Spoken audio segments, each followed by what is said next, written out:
रावण ने कैलाश पर्वत को उठा लिया, फिर धनुष क्यों नहीं उठा पाया? और श्री राम ने कैसे धनुष तोड़ दिया? ऐसा था, धनुष भगवान शिव का धनुष बहुत ही शक्तिशाली और चमत्कारिक था। शिव ने जिस धनुष को बनाया था उसकी टंकार से ही बादल फट जाते थे और पर्वत हिलने लगते थे। ऐसा लगता था मानो भूकंप आ गया हो। ये धनुष बहुत ही शक्तिशाली था। इसी के एक तीर से त्रिपुरासुर की तीनों नगरियों को ध्वस्त कर दिया गया था।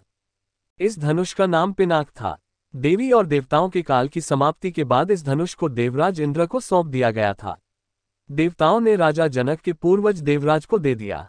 राजा जनक के पूर्वजों में निमि के ज्येष्ठ पुत्र देवराज थे। शिव धनुष उन्हीं की धरोहर स्वरूप राजा जनक के पास सुरक्षित था।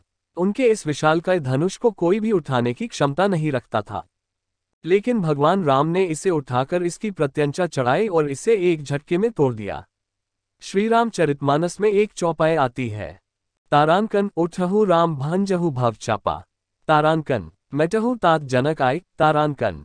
भावार्थ, गुरु विश्वामित्र जनकजी को बेहद परेशान और निराश देखकर श्री राम जी से कहते हैं कि हे पुत्र श्री राम, उठो और भव सागर रूपी इस धनुष को तोड़कर जनक की पीड़ा का हरण करो।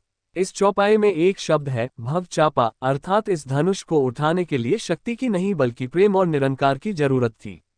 यह मायावी और दिव्य धनुष था। उसे उठाने के लिए दैवीय गुणों की जरूरत थी। कोई अहंकारी उसे नहीं उठा सकता था। रावण एक अहंकारी मनुष्य था। वह कैलाश पर्वत तो उठा सकता था लेकिन धनुष नहीं। धनुष को तो वह हिला भी नहीं सकता था। वन धनुष के पास एक अहंकारी और शक्तिशाली व्यक्ति का घमंड लेकर गया था। रावण जितनी उस धनुष में शक्ति लगाता वह धनुष और भारी हो जाता था। वहां सभी राजा अपनी शक्ति और अहंकार से हारे थे। जब प्रभु श्रीराम की बारी आई तो वे समझते थे कि यह कोई साधारण धनुष नहीं बल्कि भगवान शिव का धनुष है। इसीलिए सबसे पहले उन्होंने धनुष को प्रणाम किया।